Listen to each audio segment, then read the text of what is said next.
어저께 성탄 축하 예배에 이어서 계속해서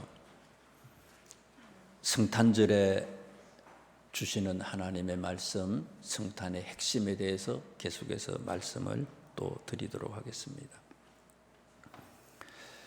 누가복음 1장에 있는 말씀을 한번 보세요. 1장 7절 읽을 말씀을 읽어드리겠습니다. 1장 7절입니다. 누가복음 1장 7절입니다. 엘리사벳이 잉태를 못함으로 그들에게 자식이 없고 두 사람의 나이가 많더라. 누구 얘기예요? 세례 요한의 어머니, 세례 요한의 아버지의 얘기입니다. 나이가 많았다. 잉태하지 못했다, 자녀를. 이런 세례 요한의 부모에게 11절, 1장 11절 말씀에 보니까 천사가 나타났어요.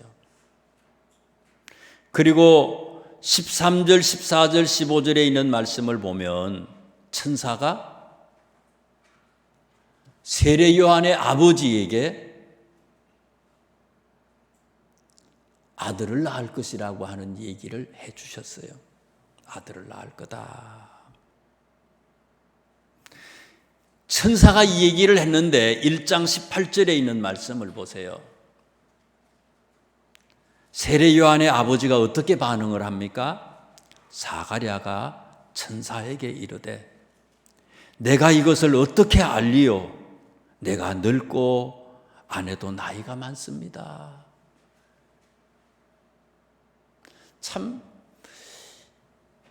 이게 이해하기가 힘들어요. 왜냐하면 13절에 보면 1장 13절에 보면요. 세례 요한의 부모님들은요. 아이가 없어서 이 아이를 갖게 하려고 하나님 앞에 1장 13절에 보니까 어떻게 했어요? 기도했다 그랬어요. 간구했다. 간절히 기도했어요. 하나님, 아들 하나를 주세요. 자녀 한 명을 생산할 수 있도록, 잉태할 수 있도록 해주세요. 지금 천사가 나타나서 자녀를 낳을 거라고, 내년 이맘때 돼서 아들을 낳을 거라고 얘기를 해주는데 이미 이 사람들도요, 하나님 앞에 계속해서 기도했어요. 그런데 아들 준다고 얘기하니까 뭐래요? 18절에 보니까 안 된대요. 자기 기도해놓고 왜 안 된대요? 안 되는 이유가 뭐예요? 나이가 많아서 안 된다는 거. 왜 기도했어요, 그러면요? 참, 우리의 기도는 이런 기도인지도 모르겠어요. 그냥 습관적이야, 기도가요. 습관적으로 하는 거지. 진짜 하나님 앞에 간절한 마음으로 기도하고 있지 않을 수도 있어요, 우리의 기도들은. 세례 요한의 부모는요, 주신다는데 안 믿어요. 나이가 많아서 안 된대요. 세례 요한의 아버지는 어떤 분이에요? 제사장이에요, 제사장. 오늘 성경 말씀에 보면 제사장이었기 때문에 8절 9절에 1장 8절 9절에 있는 말씀을 보면요, 성전에서 하나님의 일을 맡아서 하는 그런 사람이에요. 세례 요한의 아버지는 그렇고 세례 요한의 어머니는 어떻습니까? 1장 24절에 있는 말씀을 보세요. 세례 요한의 어머니의 모습을 또 보세요. 아이가 잉태가 됐어요, 세례 요한이. 자, 24절에 보니까 이후에 그의 아내 엘리사벳이 잉태하고 5달 동안 숨어 있었다. 왜 숨어요? 아들 하나 달라고, 자녀를 생산할 수 있도록, 잉태할 수 있도록 해달라고 하나님 앞에 간절히 기도했던 사람들인데요. 왜 숨어요? 부끄러울 게 뭐가 있어요? 얼마나 기뻐요? 그런데 숨어 있어. 5달 동안 숨어 있었대, 이게. 뭐가 뭔지 모르는 거예요.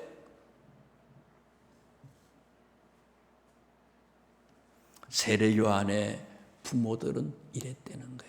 제사장이고 나이가 많아서 경험도 있고 충직한 그런 하나님의 종들이었음에도 불구하고 기도도 많이 하는 분인데도 불구하고 주시지만 믿질 못하는 거예요.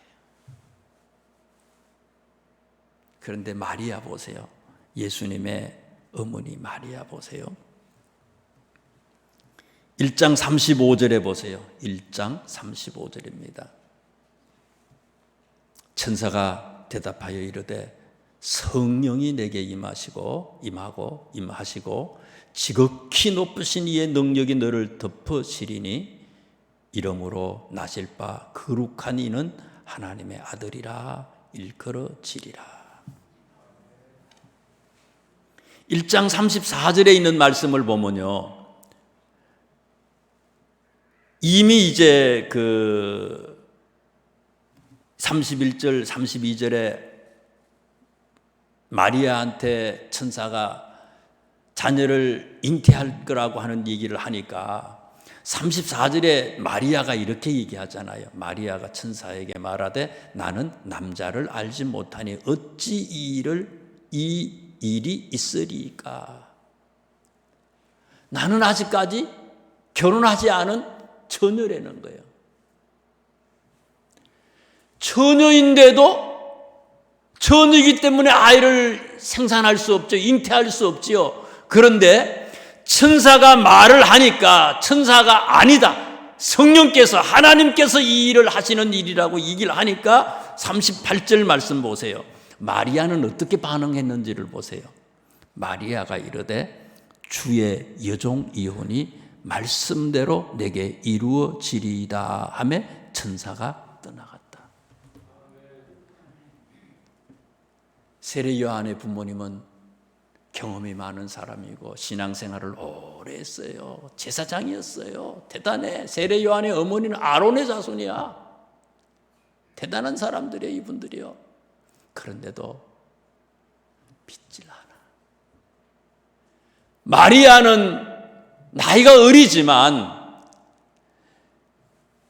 세례 요한의 어머니 아버지가 아이를 놓는 것보다도 마리아는 처녀 아니에요. 처녀가 결혼하기 전에 아이를 놓는 데는 이건 불가능이야. 의학적으로 도저히 있을 수가 없는 일이 아닙니까? 그런데도 말씀을 들으니까 어떻게 했어요? 주의 여종이오니 말씀대로 내게 이루어지리이다. 말씀대로 내게 이루어지리이다. 어저께 마태복음에서 마태는 뭐라고 얘기했어요? 예수님의 아버지 얘기를 하잖아요. 요셉이 얘기를 하잖아요.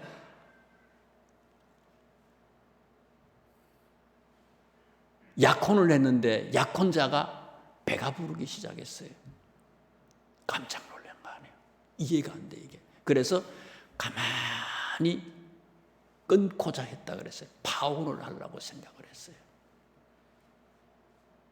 내가 잘 알잖아요. 그런데 성령께서 천사가 얘기를 하는 거예요. 하나님께서 성령으로 잉태하게 하신 거라고. 그랬더니 요셉은 어떻게 했어요? 마태복음 1장 24절에 분부대로 행하여 그 아내를 데리고 왔다 그랬어요. 예수님의 부모하고 세례 요한의 부모를 이제 오버랩시키는 거예요. 오늘 우리들의 모습이 과연 어떤 모습으로 신앙생활을 하고 있느냐 이거예요. 오래 믿는다고 되는 거 아니에요. 시간 지킨다고 되는 거 아니에요.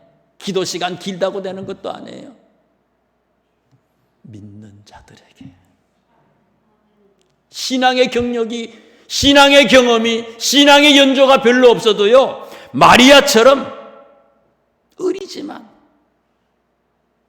믿음으로 하나님의 말씀을 아멘 할 수 있는 그런 사람들에게 성탄은 주인공이 된다는 거예요. 그 다음에 나오는 말씀을 또 보자고요. 2장 1절에 있는 말씀을 보세요. 2장 1절. 2장입니다. 2장. 그때에 가이사 아구스도가 영을 내려 천하로 다 호적하라 하였으니, 가이사 아구스도라고 하는 사람은, 가이사는 로마 황제에 대해서 붙이는 그런 존칭이에요. 가이사 아구스도는 아우구스투스를 얘기하는 거예요. 가이사 아우구스투스, 옥타비아누스를 얘기하는 거예요. 주전 27년부터 주 14년까지 통치를 했어요. 예수님이 태어날 때에 통치한 그런 로마 황제가 아우구스투스예요. 옥타비아누스. 그때에 로마 황제가 로마 영지에 있는 모든 사람들에게, 로마가 통치하는 모든 곳 사람들에게 호적을 하라 하고 명령을 했다는 거예요. 이 2장 1절의 말씀은 당시 로마의 사회적 배경을 소개하는 건데요. 로마가 두 가지의 목적으로 인구조사를 했어요.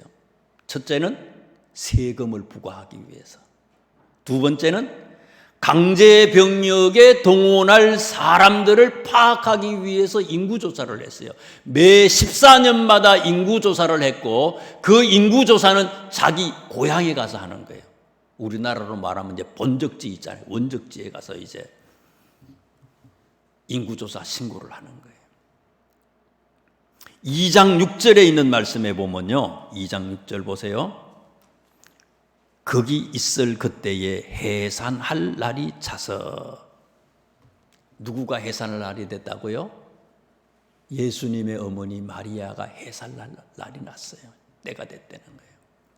이 얘기는 뭔가 하면, 임금님이, 황제가 인구조사를 하기 위해서 고향에 가서 신고하라고 얘기를 했는데,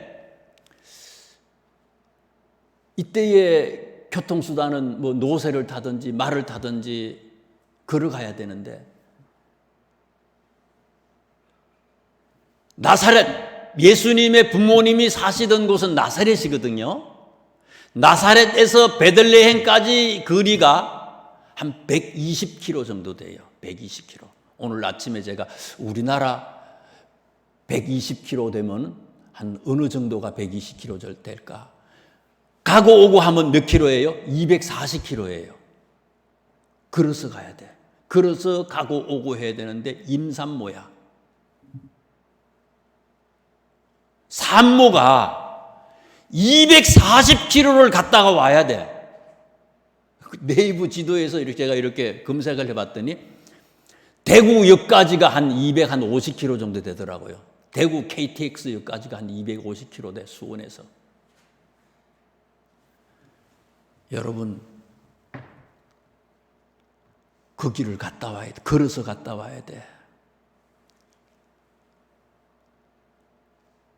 산모가 걸어서 갔다 와야 돼. 이게 막다리야. 불가능이야. 불가능해 이게. 그런데 임금님이 명령을 내렸기 때문에 어떻게 해야 된다고요? 안 가면 안 돼. 죽어.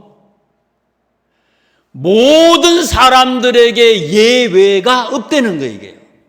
어떤 사람이든지 황제 임금님의 명령에 절대 복종해야 된다는 거예요. 무조건 순종해야 돼.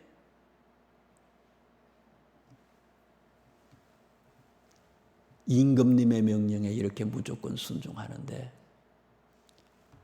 만왕의 왕이 되시고 만주의 주가 되시고 온 우주 만물의 창조자가 되시는 그 하나님의 말씀, 그 하나님의 명령에 오늘 우리는 어떤 태도를 가지고 있습니까? 순종하려고 하는 마음이 있기나 있습니까? 코로나 핑계대, 바쁘다는 핑계를 대, 꼭 해야 되는 것이래.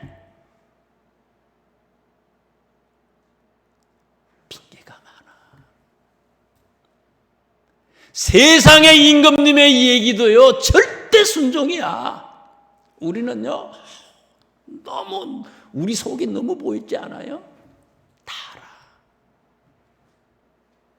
성탄은 순종하는 자의 것이라는 거예요. 절대 순종하는 사람. 그럼에도 불구하고 핑계댈 게 많아, 힘든 게 많아. 그러나 그럼에도 불구하고 절대 순종하는 자들의 것이라는 거죠. 세 번째 또 보세요. 2장 16절에 있는 말씀을 보세요. 2장 16절. 우리 2장 누가복음 2장 16절은 다 같이 합독을 해보겠습니다. 2장 16절 시작.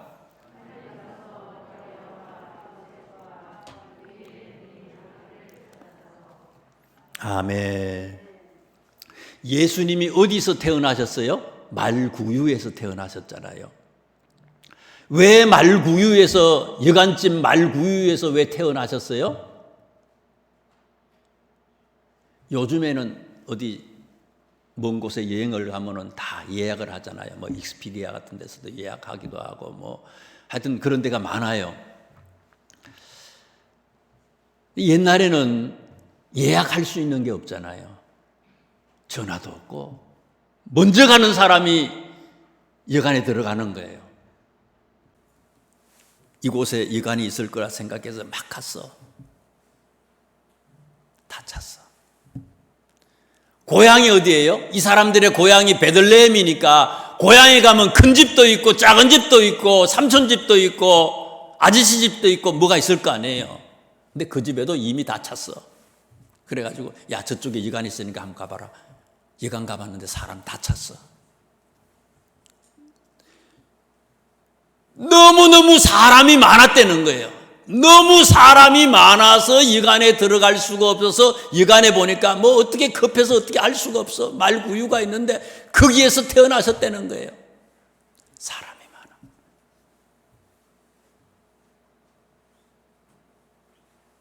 많아. 많은 사람들이 예수님의 탄생지에는 많은 사람들이 있었어요. 많은 사람들이 있었지만 아무도 예수님의 오신 것에 대해서 경배한 사람이 하나도 없다는 거예요. 하나도 없었어요. 수많은 사람들이, 엄청난 사람들이 있었지만 아무도 그 예수님을 쳐다보지도 않았다는 거예요.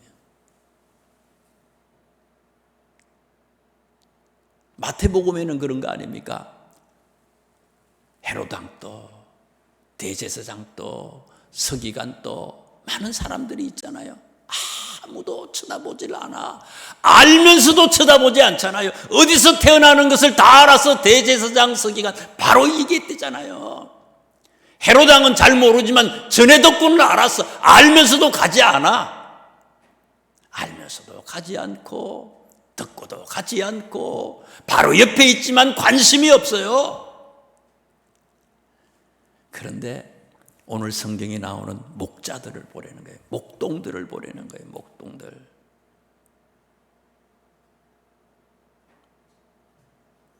이 장 16절에 있는 말씀을 보세요. 2장 16절. 2장 16절입니다. 누가복음 2장 16절. 목동들의 모습을 보세요. 목동들은 어떻게 했느냐? 빨리 가서 마리아와 요셉과 구유에 누인 아기를 찾아서. 쉬는 사람입니까? 노는 사람이에요, 목동들이요?